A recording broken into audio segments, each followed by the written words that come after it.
ہاں جی mister advocate, کیا حال چال ہے بھائی؟ السلام علیکم، خیریت سے ہیں؟ ٹھیک ٹھاک خیریت ہے. آپ سنائیں وکیل کیا حال ہے؟ صاحب ٹھیک ہے کیا حال چال ہے؟ ٹھیک ہے بھائی، ٹھیک ٹھاک خیریت ہے. اللہ آپ کو سلامتی دے.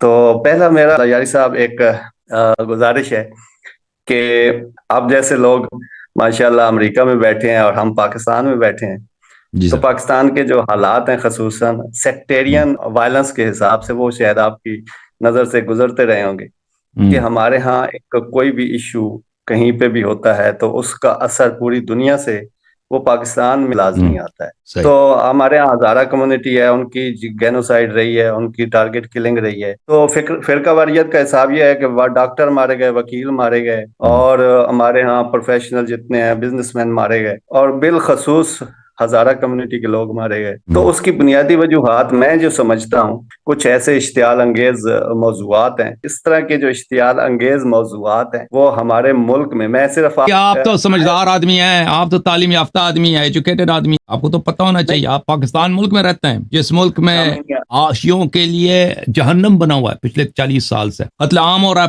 یہ کیوں ہو رہا ہے؟ وجہ کیا ہے؟ اس کی اصل وجوہات جو ہے نا، یہ ظاہر ہے ہمارے ہاں چونکہ پاکستان میں ایک باقاعدہ ٹارگٹ کلنگ کی جاتی ہے. ابھی جس طرح کے یہ موضوعات ہیں ہم ڈسکس کرتے ہیں اوپنلی، اور ہم پاکستان میں تو اس موضوع پہ بات کر ہی نہیں سکتے، مطلب کسی بھی حوالے سے. ایون امیر شام کا نام لے کے بھی ہم اس پہ بات نہیں کر سکتے، اور اگر کریں گے تو کب سے ایسا ہوا ہے؟ قانونی کب سے ایسا ہوا؟ کب سے ایسا ہوا؟ یہ ضیاء الحق کے بعد جو ایک فرقہ واریت کا جو کیوں ایسا ہوا؟ پتہ ہے کیوں ایسا ہوا؟ کیوں؟ نہیں، ظاہر ہے اس نے ایک پراکسیز پالی، جیسے سعودی عرب اور ان کی پراکسیز، اور پاکستان اس کا جو ہے ایک بیٹل فیلڈ بنا رہا ہے. دیکھیں بھائی، میں آپ کو بتاتا ہوں، دیکھیں یہ پاکستان میں جو کچھ ہوتا ہے نا، اور صرف پاکستان میں نہیں ہے، دنیا کے بہت سارے ملکوں میں. پاکستان میں آرم جو ہے وہ کانفلکٹ ہے شیعوں کے ساتھ، اور دوسرے ملکوں میں بھی ہوتا رہا ہے. ابھی میں اس کی مثال دے دیتا ہوں آپ کو. میں نے اس کے متعلق بہت بات کیا ہے، اور اس کا ذمہ دار کون ہے، اس کی اصل وجوہات کیا ہیں. دیکھیں اس کا پاکستان میں 80s سے پہلے ایسا کوئی ایسی بات نہیں تھی. حالانکہ پاکستان میں شیعوں کا جو کلچر ہے خطابت کا، بات کرنے کا، وہ بہت کھلا تھا 80s سے پہلے. مناظرے ہوتے تھے، لوگ کتابیں لکھتے تھے، کتابیں چھپتے تھے، یعنی جلسے جلوس ہوتے تھے. وہ ذاکرین حضرات جو ہے وہ اپنے مجالس میں جو کہنا مرضی ہوتا تھا کہتے تھے، کچھ نہیں ہوتا تھا. 80s کے بعد یہ سلسلہ شروع ہوا ہے کہ پاکستان میں شیعوں کو قتل کیا جاتا ہے، اور ایسے پاکستان کے اندر ایسے گروہ بنائے گئے جیسے سپاہ صحابہ ہے، اس کے بعد لشکر جنگی ہے. وہ اب انہوں نے کئی بار نام بدل دیا اپنے، مختلف روپ میں آ جاتے ہیں شیعوں کو قتل کرنے کے لیے. وہ آرمڈ گروپس ہیں جو ان کی ٹریننگ ہوتی ہے عسکری فنون میں، اور وہ ان کا آئیڈیالوجی ہے، ان کے فنڈنگ ہے، وہ شیعوں کو قتل کرتے ہیں. یہ ایسا کیوں شروع ہوا ہے؟ جی سر. میں اس میں یہ ایڈ کروں کہ جب ایرانی انقلاب کے بعد خصوصاً پاکستان میں ایک تحریک شروع، تحریک فقہ نفاذ فقہ جعفریہ، تو آپ دیکھیں کہ ایک ملک میں 10% شیعہ آبادی اگر وہ چاہے کہ میں 90% پہ اپنا نظام، اپنا فقہ نافذ کروں، تو وہ تو لازمی ہے کہ وہ دوسری طرف سے ایک ریزسٹنس سامنے آئے گی. اور پھر ادھر سے ایک لشکر جنگی تشکیل پایا، اور یہاں سے یہ ایک وار ایسی شروع ہوئی جو ابھی تک، جس کی آگ ابھی تک ہمیں محسوس ہو رہی ہے. اور روز دیکھیں میں آپ خدمت میں عرض کروں، جب تک ایران میں فقیہ کا کلچر اور یہ اس طرح کی چیزیں جب پاکستان پہ نافذ کرنے کی کوشش کی جاتی ہے، ادھر سے سعودی فنڈ کرتا ہے، ادھر سے ایران بیک کرتا ہے اس طرح کے جو اپنے ایجنڈے، تو ظاہر ہے پاکستان ایک بیٹل فیلڈ بنا ہوا ہے. اور سیکٹیرین وائلنس کا بنیاد ہے پاکستان میں، خصوصاً بہت زیادہ اشتعال ہے اس حوالے سے.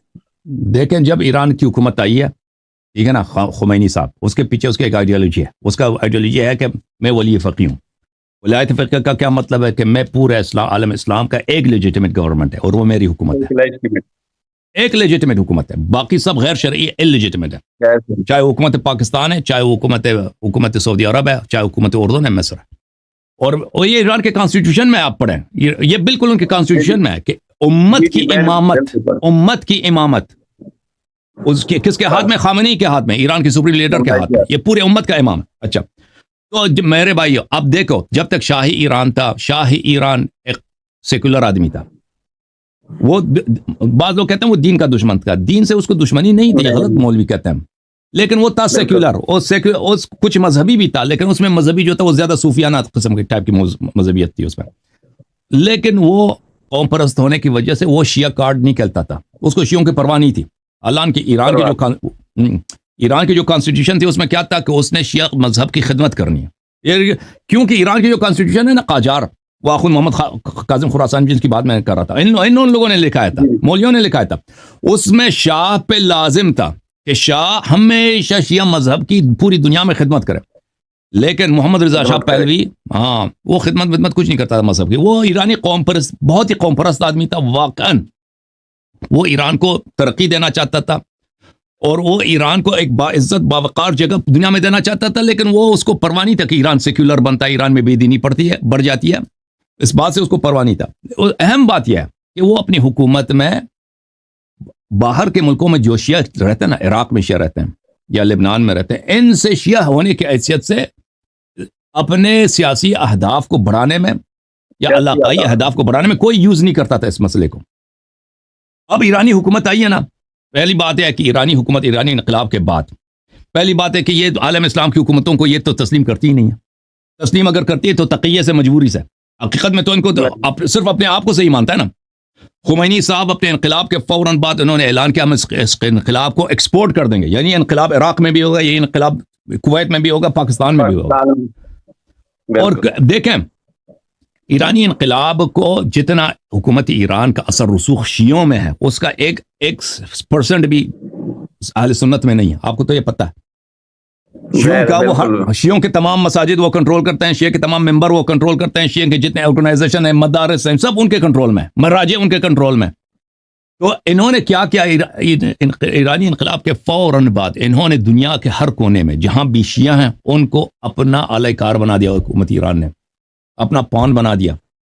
تو اس کا نتیجہ کیا ہوا؟ اس کا نتیجہ یہ ہوا کہ دنیا کے جتنے ممالک ہیں وہ شیعوں کو ایک ففتھ کالم کی حیثیت سے دیکھتے ہیں، ایک ایرانی ایجنٹس کے ذریعے کہ یہ شیعہ حضرات بالکل کہ یہ ایران کے سیاست کو ہمارے ملک میں پروموٹ کرنے کا ان کا کام یہی ہے. ٹھیک ہے نا. اب لبنان میں جو شیعہ انہوں نے احزاب بنا دی، پارٹیز، جس طرح لبنان میں انہوں نے حزب اللہ بنا دیا نا، اسی ٹائپ کا، اسی کا جو ہے ٹوین بردر پاکستان میں بنا دیا، تحریک نفاذ فقہ جعفریہ. وہ اس کا کام ہی کیا ہے پاکستان میں؟ ان کا کام ہی تھا پاکستان میں ہم نے انقلاب لانا ہے. وہ یہی کہہ رہے تھے، وہ تقیہ بھی نہیں کر رہے تھے. بھائی عارف الحسینی صاحب جو پاکستان میں قتل کر دیا ان کو، وہ تو کلم کھلا کہ ہم نے پاکستان میں انقلاب لانا ہے. بھائی وہ تو کلم کھلا ہی کہہ رہے تھے، وہ تقیہ بھی نہیں کر رہے تھے کہ ہم نے پاکستان. تو یہ پاکستان کے جو بھائی صاحب، پاکستان کی جو فوج ہے، یہ معاف کیجیے گا، یہ بیوقوف نہیں ہے. ٹھیک ہے نا. یہ ان لوگوں کی بڑی تربیت ہوتی ہے، یہ بہت ٹریننگ کرتے ہیں. اسٹریٹجی خود ایک علم ہے کہ ایک ملک کو آگے کیسے چلانا ہے، ہم نے کیسے بڑھانا ہے. ٹھیک ہے نا. جب وہ دیکھتے ہیں کہ بھائی ہمارے ملک میں ایک حزب اللہ بنی ہے، حزب اللہ بنی ہے، انہوں نے جو کام ایران نے لبنان میں کیا ہے اسی کا ٹوین بردر ہمارے ملک میں. اور ہمارے ملک لبنان تو ایک چھوٹا ملک ہے، لبنان کی آبادی تو کراچی سے بھی کم تر ہے، پاکستان کا ایک شہر ہے. وہ پاکستان کا ایک شہر کراچی ہے نا، وہ لبنان سے کئی گنا بڑا ہے. یہ تو پاکستان میں تو لبنان کے مقابلے میں کئی ملینز کے حساب سے شیعہ ہیں. اگر ان کو ہمارے خلاف آرگنائز کر دیں گے تو پاکستان میں بالکل شیعہ پاکستان میں قبضہ کر سکتے ہیں، بلا شک قبضہ کر سکتے ہیں. یہ ایران کا ایک پراکسی اسٹیٹ بنے. اور صرف یہ پاکستانی فوج کی بات نہیں ہے، سعودی عرب بھی دیکھ رہا ہے، وہ بالکل اس بات کو کبھی تسلیم نہیں کریں گے. امارات کبھی امریکہ، یورپ کبھی تسلیم نہیں کرے گا کہ پاکستان کیا بن جائے، پاکستان ایک سیٹلائٹ اسٹیٹ بن جائے ایران کا. نہ پاکستانی فوج اس بات کی اجازت دے گی، نہ سعودی عرب اجازت دے گا، نہ امریکہ، نہ کوئی بھی اس بات پہ راضی نہیں ہے. تو یہ ایک بہت بڑی حماقت ہے، حکومت ایران کی ایک بہت بڑی حماقت ہے. اور اور ہمارے علماء کی بہت بڑی حماقت ہے کہ اس حقیقت کو تسلیم نہیں کر رہے، حقیقت کو تسلیم نہیں کر رہے کہ پاکستان میں یہ جو ایران کی جو سیاست ہے کہ جہاں بھی شیعہ رہتے ہیں ان کو یوم القدس کے لیے، اپنے سیاسی اہداف کے لیے ان کو آپ استعمال کریں، پولیٹیکل پارٹیز ان کے لیے بنا دیں. اگر وہاں کسی ملک میں دیکھیں ایران کیا کام ہے، اگر کسی ملک میں وہاں کا جو فیڈرل گورنمنٹ ہے، سینٹرل گورنمنٹ وہ کمزور ہے، فوراً وہاں پہ آ کے شیعوں کے لیے ملیشیا بناتے ہیں، اسلحہ دیتے ہیں، ملیشیا بناتے ہیں. ان کا کمانڈ کس کے ہاتھ؟ کمانڈ ایران کے ہاتھ میں ہوتا ہے. جو شیعہ ملیشیا بنتے ہیں عراق میں بنتے ہیں یا لبنان میں بنتے ہیں یا دوسرے ملکوں میں اس کا اس طرح تو نہیں ہے کہ وہ ایک قومی ہے اپنے مفادات کے لیے. وہ ان کا کمانڈ ہوتا ہے کمانڈ ہوتا ہے ایران والوں کے. جب ایران چاہتے ہیں وہ لڑتے ہیں, جب ایران کا چاہتے ہیں وہ صلح کرتے ہیں. تو یہ جو سیاست ہے انہوں نے پاکستان میں اس کو لانے کی کوشش کیا, اور حکومت پاکستان پاگل نہیں ہے, امریکہ بھی پاگل نہیں ہے, یورپ بھی پاگل نہیں ہے, اور پاکستان لبنان نہیں ہے کہ بھائی جیسا لبنان کو انہوں نے حزب اللہ کو دے دیا, حزب اللہ نے قبضہ کر لیا, پاکستان پہ بھی قبضہ کرنے دیں. اور بھائی انہوں نے اسی میں سوچا, انہوں نے اپنے دیکھیں جو عالمی طاقتیں انہوں نے دیکھا کہ بھائی شیعہ کی لیڈرشپ کس کے ہاتھ میں ہے, شیعہ کی اپنی انڈیپینڈنٹ پاکستان میں کوئی پولیٹیکل لیڈرشپ نہیں ہے, شیعہ کی لیڈرشپ ایران کے ہاتھ میں ہے, اور ایران ہمارا دشمن ہے. تو پاکستان کو اگر بچانا ہے تو پاکستان میں شیعوں کو کچلنا ہے. تو ان کے پاس, سعودی عرب کے پاس, دیکھیں امارات کے پاس, امریکہ کے پاس, یورپ کے پاس, پاکستان کو لبنان نہ بننے کے لیے ایک ہی چارہ کار تھا کہ یہاں پر شیعہ کو دبانا ہے. شیعہ کو کس طرح دبایا جائے, ان کو خوف میں رکھو ہمیشہ, کہ یہ ہمیشہ کس بات میں رہیں, اس بات کی ڈر میں رہیں کہ ہم کم قتل ہو جائیں گے.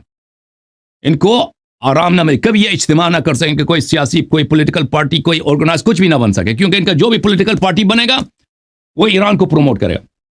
تو میرے بھائی میرے نزدیک یہ بالکل کوئی معمہ ہے ہی نہیں ہے. میرے نزدیک یہ بالکل دن رات کی طرح روشن ہے کہ شیعہ اگر پاکستان میں قتل ہوتے ہیں, اور پاکستان میں شیعوں کے خلاف اتنے, دیکھیں انقلاب ایران سے پہلے ایک جہادی تنظیم نہیں تھا جس کا کام یہ ہو کہ شیعوں کو قتل کرے, کچھ بھی نہیں تھا. اگر کئی فسادات ہوتے تھے نا, وہ لوکل کوئی فساد ہوتا ہوگا, مثلا 60s میں کہتے ہیں سندھ میں کہیں لوکل وقتی اشتعال ہوتا تھا. ہاں وقتی اشتعال, وہ اس طرح نہیں ہے کہ ایک پولیٹیکل پارٹی ہے, فنڈڈ ہے, اس کے پاس اسلحے آتے ہیں, ان کے کمانڈرز ہیں, بڑے بڑے جلسے کراتے ہیں, کانفرنسیں کراتے ہیں, مدارس چلاتے ہیں, ان کا کام یہ شیعہ کافر شیعوں کو مار دو. یہ طے نہیں نا, تو ہندوستان کی تاریخ میں ایسا نہیں گزرا ہے. یہ کس لیے بنا ہے, یہ اس لیے بنا ہے میرے عزیزوں, میرے بھائیوں, کہ حکومت ایران شیعوں کو یوز کرتا ہے اپنے مقاصد بڑھانے کے لیے. اور پاکستان کیونکہ ایک بہت اہم ملک ہے, پاکستان ایک ایسی ریل اسٹیٹ ہے نا, ایسی جاگیر ہے کہ اس کو آپ مفت میں ایران کو دینے کے لیے کوئی تیار نہیں ہے کہ مفت میں آ کے اس ملک پہ قبضہ کر لیں. اس طرح وہ پاگل نہیں ہے دنیا والے. وہ چاہتے ہیں کہ پاکستان کی یہی موجودہ سیاست رہے. پاکستان ایک ایسا ملک ہو جو مغرب کے ساتھ اچھے تعلقات رکھتے ہوں, امریکہ کے ساتھ اس کے اچھے تعلقات ہوں, یورپ کے ساتھ اس کے اچھے تعلقات, سعودی عرب کے ساتھ اس کے اچھے تعلقات ہوں.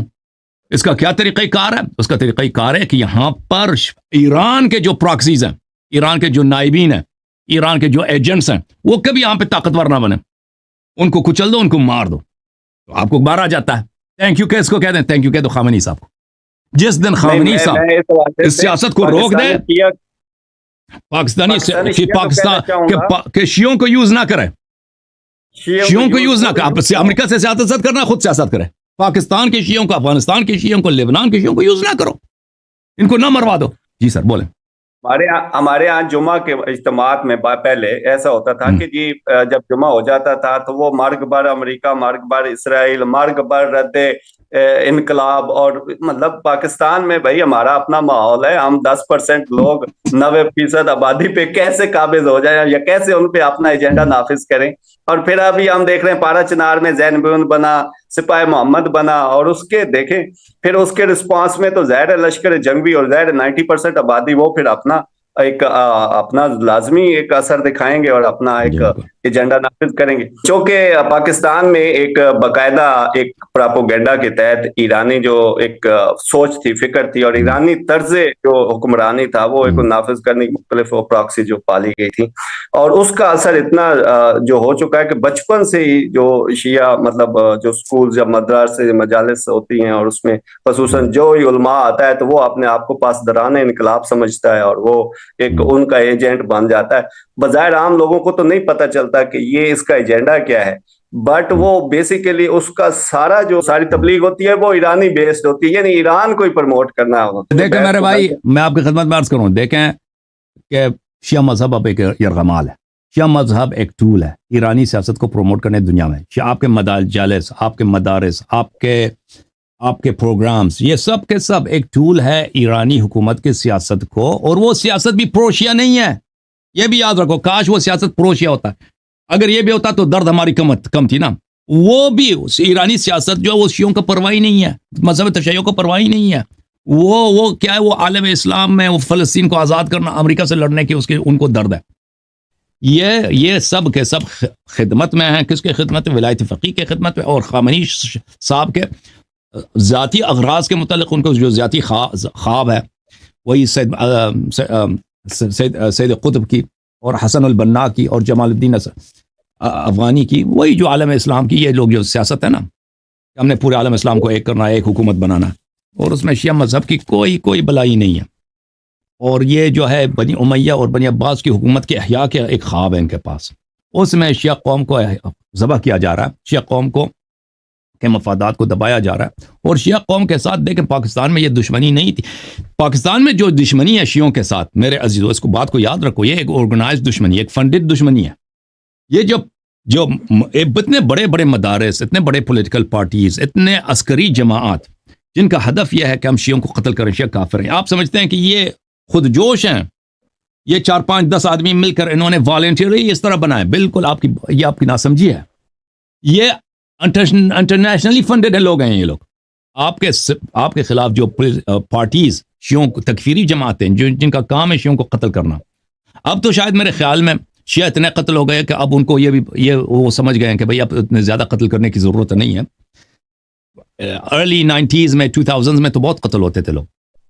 تو یہ جو ہے نا، یہ بالکل اس کے پیچھے انٹرنیشنل جو ہے ایجنسیز ہیں، ان کو فنڈنگ آتا ہے، باہر سے آتا ہے.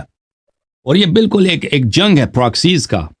جیسے مثلا شام میں جنگ ہوتا ہے نا پراکسیز کا،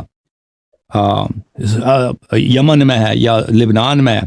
پاکستان ایک میدان جنگ ہے بہت ہی سالوں سے.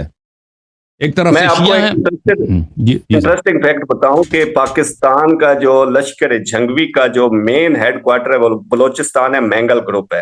اور وہ مینگل گروپ، اس کی جو قبائل ہے وہ ایرانی حصے سے آتے ہیں. اور ایک طالبان کمانڈر ایران کے اندر جو امریکی ڈرون حملے میں طالبان کمانڈر وہاں پہ مارا گیا.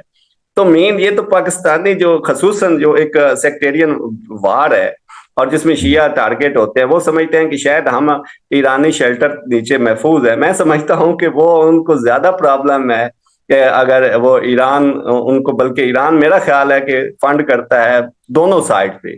آئی تھنک کہ پاکستان میں خصوصاً پاکستان میں جو ایران کو کوئی پرابلم نہیں ہے وہابیوں کو فنڈ کرنے میں. ایران کو کوئی پرابلم نہیں ہے. اور یہ بھائی شیعہ حضرات سمجھتے ہیں کہ ایران کے صرف تعلقات شیعہ گروپس کے ساتھ ہیں. ایران کے تعلقات ہر وہ گروپس کے ساتھ ہیں جو ان کے اہداف کو آگے بڑھائے، ان کی بات کو مان لے. وہ اور یہ القاعدہ وغیرہ، القاعدہ کے اتنے لیڈر ایران میں رہتے ہیں، اور طالبان کے اتنے لیڈر ایران میں، اور طالبان کے بہت اچھے تعلقات ہیں ایران کے ساتھ.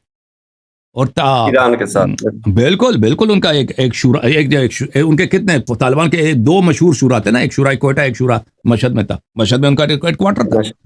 بالکل مشہد میں ان کا ہیڈ کوارٹر تھا. اور طالبان بالکل ایران نے سپورٹ دیا. ایران نے بہت حمایت کی. طالبان اب بھی بہت حمایت کرتے ہیں. اللہ وہی طالبان جو شیعوں کو کافر سمجھتے ہیں، ایران نے ان کی سپورٹ. میں نے ایک آرٹیکل پڑھا تھا، ایک کتاب تھا میرے پاس. القاعدہ کے ایک لیڈر نے وہ کتاب لکھا تھا. اس کے میموارز تھے، یعنی اس کے سوانح حیات تھے. وہ پہلے وہ پاکستان میں تھے، افغانستان چلے گئے. پاکستان وہ سن 2001 میں جب طالبان کی حکومت گری تھی، وہ واپس پاکستان آ گئے تھے، پھر ہوارہ ہو کے ایران چلے گئے تھے. تو ایران میں اس نے اپنے میموارز لکھے تھے عربی زبان میں. تو اس کے میموارز میں یہ تھے، ہاں اس کے سوانح حیات میں وہ کہتا ہے کہ وہ دوسرے القاعدہ کے افراد کہتے ہیں کہ لوگ وہ یہ مجھ سے پوچھتے ہوں گے کہ ہم ایران میں کیا کر رہے ہیں. ہم ایران میں کیا، ہم تو ایران تو شیعہ ہے، ہم تو شیعہ کو کافر سمجھتے ہیں. بالکل ہاں، ہم ایران میں کیا کر رہے ہیں، ایران کیسے ہمیں پناہ دیے. تو اس نے خود ایک کہا تھا کہ یہ بہت ہی سادہ سمجھی ہے کہ لوگ سمجھتے ہیں کہ ایران کو تشیع کی پرواہ ہے یا شیعوں کی پرواہ ہے. وہ کہتا ہے کہ ایران اپنے مفادات کو دیکھ رہا ہے کہ اس کے کام کون آئے گا. اس کے خود ہی الفاظ ہے کہ اگر آج محمد، وہ کہہ رہا ہے کہ ابن تیمیہ زندہ ہو جائیں یا محمد ابن الوہاب، اب مجھے بھول گیا ہوں، ان میں سے 2 کا ذکر کر رہا ہوں، محمد ابن عبد الوہاب یا ابن تیمیہ، جو اس سے بڑا تکفیری تو گزرا نہیں تاریخ میں. یہ بھی آ جائے نا اور ایران کو پتہ چل جائے کہ اس کے ساتھ دوستی میں یہ ہمارے کام کا آدمی ہے، ایران اس کو گلے لگائے، اس کو سپورٹ بھی دے گا، اس کو پناہ بھی دے گا، اس اسلحہ بھی دے گا، اس کو سب کچھ دے گا. لیکن جو لوگ دیکھیں، اگر ایران کے جو داعش کے ساتھ تعلق، بہت سارے لوگ سمجھتے ہیں نا کہ داعش کا ایران کے ساتھ کیسے تعلقات ہو سکتا ہے. وہ داعش کو ایرانیوں نے بنایا ہے. داعش کو خامنئی صاحب، قاسم سلیمانی صاحب نے بنایا. یہ اس کی بہت لمبی کہانی ہے. عراق میں جو شیعہ دیکھیں سنہ 2004 کے بعد 2005 کے بعد شیعہ ذبح ہو گئے عراق میں. شیعہ ذبح اللہ جانتا ہے کہ وہ اگر آپ لوگوں کو یاد ہو, اب میں تو اخبار روز پڑھتا تھا کہ کیسے شیعہ ذبح ہوتے تھے بغداد میں, سامرام میں, ہوت میں, عراق کے مختلف علاقوں میں. ظاہرین کو پکڑ کے ان کو ذبح کرتے تھے, ان کا انٹرنیٹ پہ وہ ڈالتے تھے نا ویڈیو. یہ کہاں سے آتے تھے؟ خود کو حملے ہوتے تھے شیعہ اسپتالوں پہ, شیعہ بازاروں پہ, شیعہ اسکولز پہ. یہ سب عراق میں کہاں سے آتے تھے؟ یا ایران سے آتے تھے یا شام سے آتے تھے. اور کون ان کو داخل کرتا تھا؟ قاسم سلیمانی صاحب. اب لوگ جو ہے نا قاسم سلیمانی کو بڑا ہیرو سمجھتے ہیں. قاسم سلیمانی وہ شخص تھا جس نے بہت سارے ہزاروں کی تعداد میں شیعوں کو قتل کرایا, ذبح کرایا. کس کے ہاتھ؟ داعش کے ساتھ مل کر. اس زمانے میں داعش نہیں تھا, القاعدہ فی العراق تھا, بعد میں وہی داعش بن گیا. اللہ آپ کو جزائے خیر دے. بہرحال آگے بڑھتا ہوں کہ جو باغ فتح کا ایشو ہے, میں اس کو بطور وکیل, چونکہ میرا پروفیشن ہے, میرے خیال میں یہ کوئی وراثت کا ایشو نہیں تھا, یہ ایک ہبہ کا ایشو تھا. کیونکہ وراثت ہوتی ہے آفٹر دا ڈیتھ, اس کی وراثت کھلتی ہے.